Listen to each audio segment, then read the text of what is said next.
Hello and welcome to Pilates Students Manual, a podcast helping you get the most out of your Pilates classes. I'm Olivia and I'll be your host. Join the conversation and share your thoughts on Instagram at Pilates Students Manual. You can support the podcast by visiting buymeacoffee.com/Olivia Podcasts. Let's learn something new.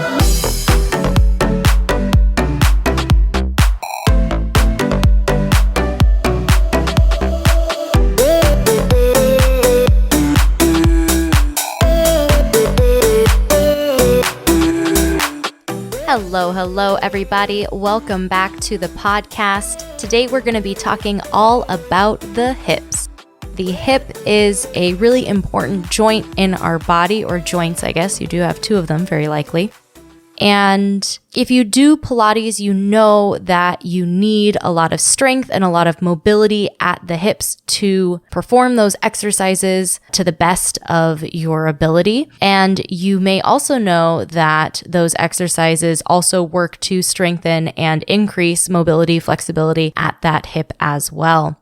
So today I'm going to be talking all about the hip, why it's important, a little bit about it, what the bones are that are involved in the hip, what the muscles are, kind of some proper alignment ideas for the hips, some common dysfunctions, some common injuries that happen at the hips, and why Pilates is the most amazing thing ever for all things hips. A few years ago, I attended the PMA conference in Las Vegas, and I took a couple workshops on the hips. And so a lot of what I'm sharing is from the workshops that I took while I was there at that Pilates conference. I have included the links to the teachers of those workshops, so if you're interested in learning more about them, they are the experts in this subject area, and a lot of what I'm sharing with you is what I learned from them. It was a total of 6 hours of workshops, and this episode's going to be just 20 minutes, so there's a lot more to dive into. This is good stuff to know as a person who has hips, and especially if you've ever had anything go on with your hips where you were stiff or you had injuries that were localized to that hip joint. It might be interesting to know a little bit about the hip. And I'm also hoping that by learning a little bit about the muscles, the bony landmarks, and some of those alignment ideas, that your understanding of the hip will grow as a result of listening to this episode. Let's talk about the hips. They are one of the largest joints in your body. They have the second largest range of movement, and they support the greatest load of weight, right? Because they're supporting your entire torso. If you have hip instability or hip weakness, that can contribute to injuries at your lumbar spine and also at the knee, right? It can go up or down the chain. It is very important that we keep hip mobility because we need our hips to be mobile and strong for just daily activities, for getting up from seated, for going up and down stairs, for moving around, walking, running. All of those activities require some strength and mobility at your hip. Pilates is uniquely geared towards keeping your hips mobile and strong, and that's because in Pilates, we work in all planes of movement. So just revisiting those briefly, the planes of movement are the sagittal plane, where we do extension and flexion. I remember that as Sagittarius, drawing an arrow across a bowstring. That extension and flexion action happens in the sagittal plane. The frontal plane, which is where we do our lateral flexion, our abduction, adduction, where we move to and from the center in that kind of lateral way. And the transverse plane, which is where we do our rotation. Our hip joint can do all of those things. A lot of times in a lot of forms of exercise, and definitely in sports, most of the movement happens in just one plane of action. If you think about running or biking or swimming, and there's going to be rotation, there's going to be other movements that happen, but a lot of that happens in just one plane. And Pilates works in all of them, so super beneficial regardless of what you do. The hip is a ball and socket joint. So if you make a fist with one hand and then kind of cup your other hand over your fist, That is what your hip socket looks like in the most general of terms. Your fist is the head of your femur, which is your thigh bone, and then that cupped hand is the hip socket. Fancy name for that is the acetabulum, and that kind of cups the head of your femur the same way your fist can rotate around in your cupped hand and can move in lots of directions in your cupped hand. That's pretty much what our thigh bone is able to do relative to that hip socket. Our hips can move in all planes of movement, even if we don't often move them in all the planes of movement. There are lots of muscle groups that exist around your hip. You've got your hip flexors, which are the muscles that bring your thigh closer to your torso. So when you lift your leg and your thigh comes closer to you, that is hip flexion. It's a bunch of muscles that do that, namely your iliopsoas, rectus femoris, and your sartorius. They're all responsible for hip flexion. You've got hip extensors, which do the opposite of your hip flexors, right? They bring your thigh away from you. If you think of reaching your leg behind you, that's namely glute max and hamstrings. We have hip abductors, which take your leg laterally wide away from the midline. And those guys include your glute medius, glute minimus, sartorius, your tensor fascia latae, also known as TFL, and your piriformis at some points, depending on whether your leg is lifted or not. If you're in slight hip flexion and then taking the leg away from you, piriformis can help. You've got adductors that bring your leg towards the midline. Those inner thigh muscles include your adductor group.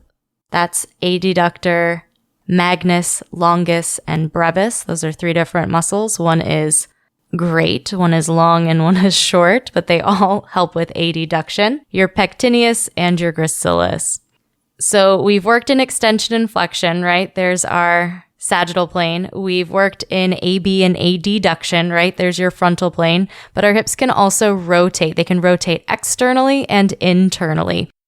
Your external hip rotators, if you think about turning your feet out, turning your leg out, like second position, if you are a dancer perhaps. Some of the muscles have multiple jobs. So glute max helps with external rotation, as does glute medius, your piriformis, your superior and inferior gemellae.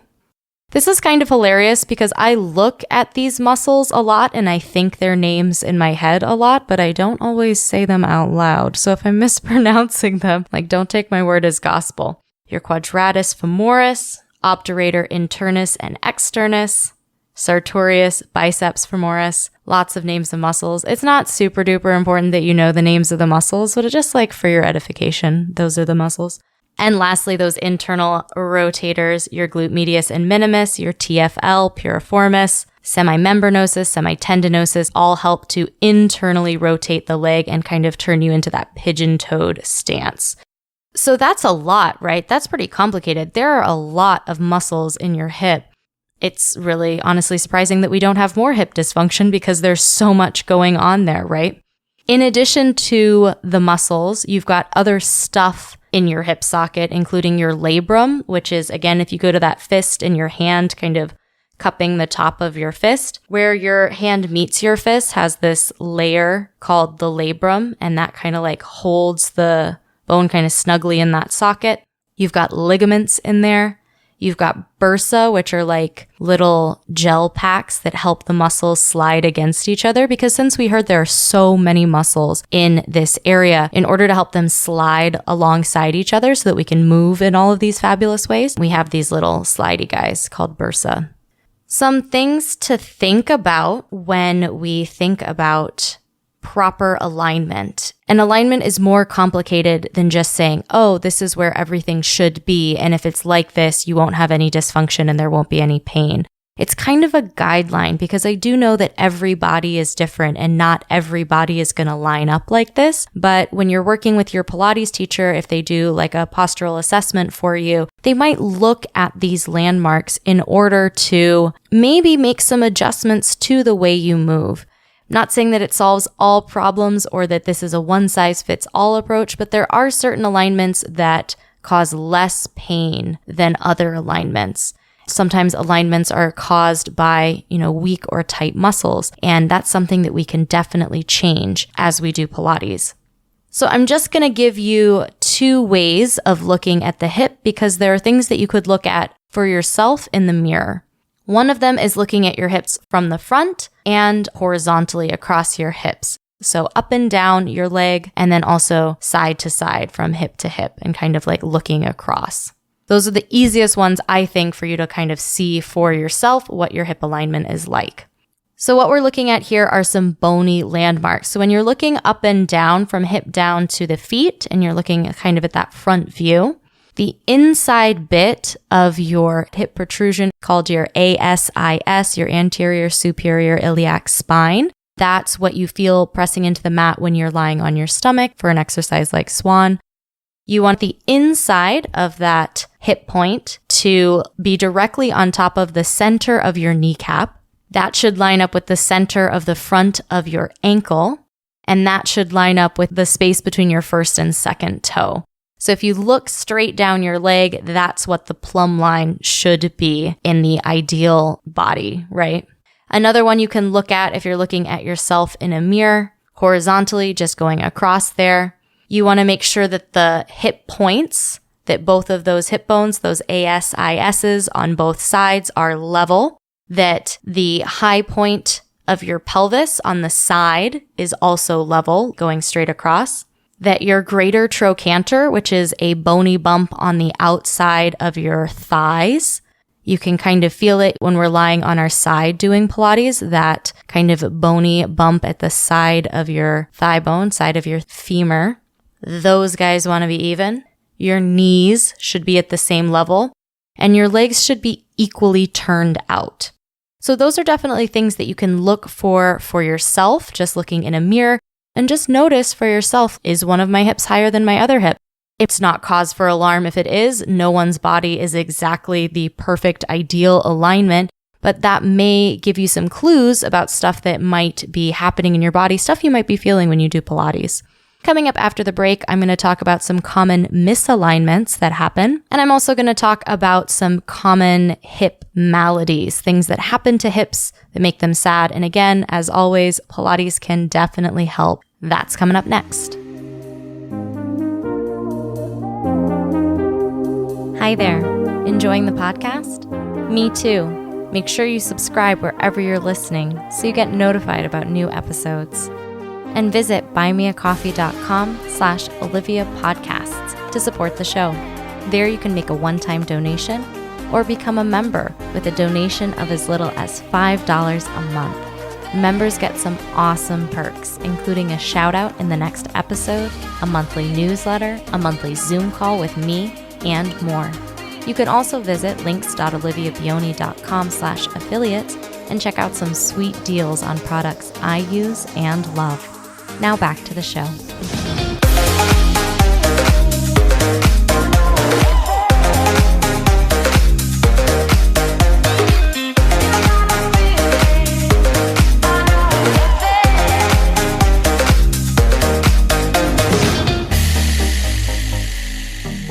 There are so many muscles that cross the hip joint on the front, on the back, on the side, at the inside. There's a lot going on at the hip. Common misalignments of the pelvis can really cause a chain reaction in terms of tightness, weakness, and overworkingness of muscles that cross that joint. And that can result in your hip not being able to move all of the ways that you want it to move, limited range of movement, pain, tightness, all of those grumpy things that can happen in our hips. So our pelvis can tilt 2 different ways. When we talked about looking at the front view of the pelvis, you can also have like one hip higher than the other. But I'm going to talk about this sort of forward and backward tilt because this is something that we focus on in Pilates a lot. And that's an anterior tilt and a posterior tilt of a pelvis. I like to think of it as a duck butt and a tuck butt. So duck with D, like dog, is when you're sticking your tailbone behind you and your spine is in extension because your hip points are almost reaching forward towards the ground and your tailbone is lifting up. It's like the front of the pelvis is tilting more forward. That's why we call it an anterior tilt. And then the opposite of that is a tuck butt, T like Tom. In a tuck butt, your tailbone is scooped underneath you. Your spine is usually rounded, We talked about this a little bit in the back pain episode, these two postural alignments of your pelvis being either too far tucked under and then too far hinged forward. And both of those things are going to create some sadness. Thinking about that posterior tilt. If your pelvis is tucked and you are rounded and your back muscles are overstretched because you've increased the space between your pelvis and your rib cage because you have tucked your tailbone underneath you, right? What that body position over time will cause for your hip is you'll have an overstretched psoas muscle. The psoas is a muscle that's very important for us to walk, and it can contribute a lot to low back pain. So when we talk about stuff at the hip causing trouble in lumbar spine land, this is definitely one of the ways that that can happen. So because of that orientation of the pelvis, the psoas muscle, iliopsoas, is overstretched. It's stretched longer than it needs to be. Your abdominal muscles are tight because the front of the pelvis is closer to the rib cage than it should be. So your abdominal muscles are kind of scrunched and tense. They're not strong. You're not like getting a good workout here at all. They're just overworking in this case. They're pulled tight. Your glutes are often very weak because your glutes aren't being recruited to do so many exercises because of that alignment of the pelvis. And when I say exercises, I may mean exercises in Pilates, but also just like activities in daily life. Your glutes are not as involved. They're kind of turned off.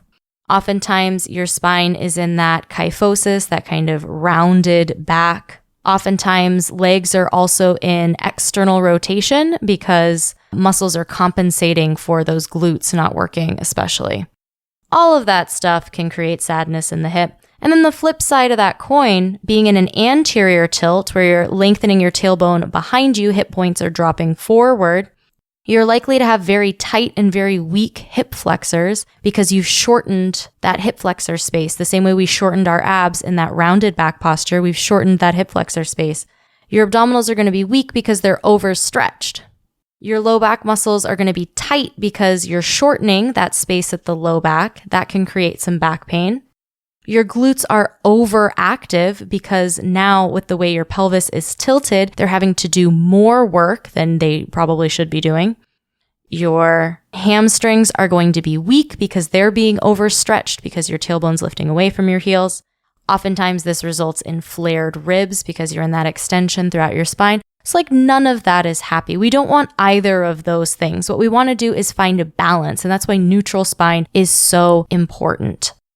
It's why we spend a lot of time in exercises working in neutral spine so that we can just bring our body, whether we're in a little bit of a tuck or in a little bit of a duck butt, we can bring ourselves back to a place where all of our muscles can work together, especially in a joint like the hip where there's so much going on.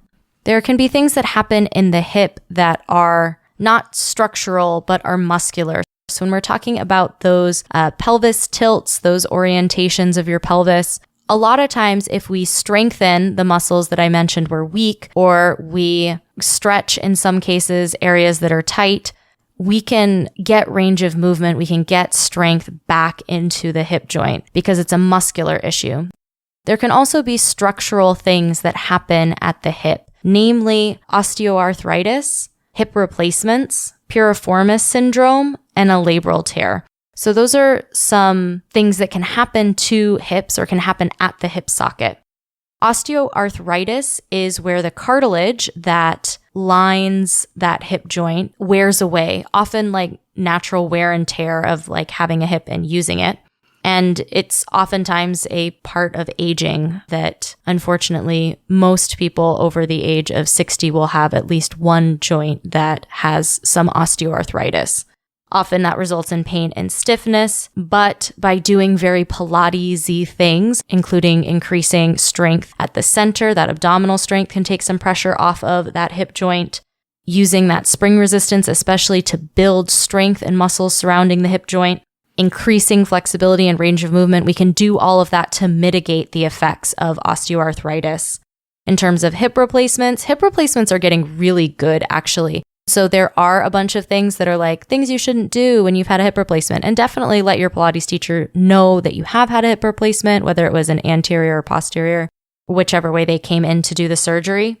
But in a hip replacement, coming off of that surgery, there can be a lot of pain, there can be a lot of stiffness, there can be a lot of weakness, and Pilates is a way to get you back to a range of movement. And that can happen after PT or sometimes even instead of PT, again, depending on the surgery. That's not for everyone.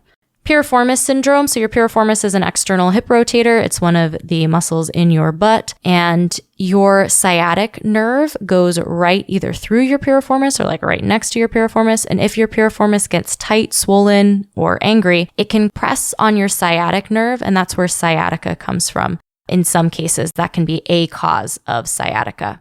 A lot of Pilates exercises and stretches can target that piriformis and get it in a happier place so that it is not putting pressure on your sciatic nerve, and that will make you a happier person. If you've ever had sciatica, you will know it's not a fun time.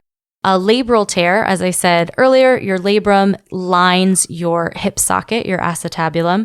It can be torn due to overuse, due to trauma, and Pilates is not the only way that you can work with a labral tear, but because you do work slowly and gently and you can really customize the exercises, you can continue to build strength, build range of movement at that hip socket in a way that doesn't aggravate it if you do have a labral tear.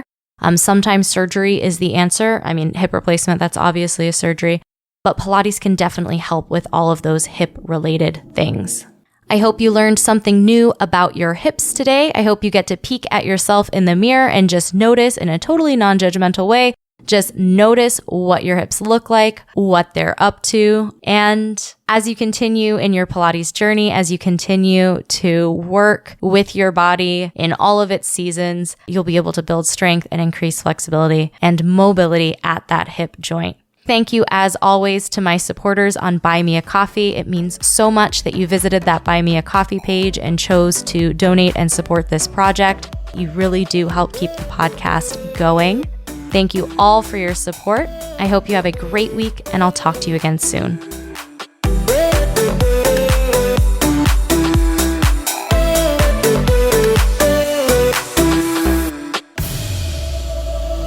Thanks for tuning in to this week's episode of Pilates Students Manual, a podcast helping you get the most out of your Pilates classes. Be sure to check out the podcast Instagram at Pilates Students Manual and subscribe wherever you're listening. Interested in teaching Pilates too? Check out Pilates Teacher's Manual, available everywhere you listen to podcasts. I hope to see you next episode. Until next time.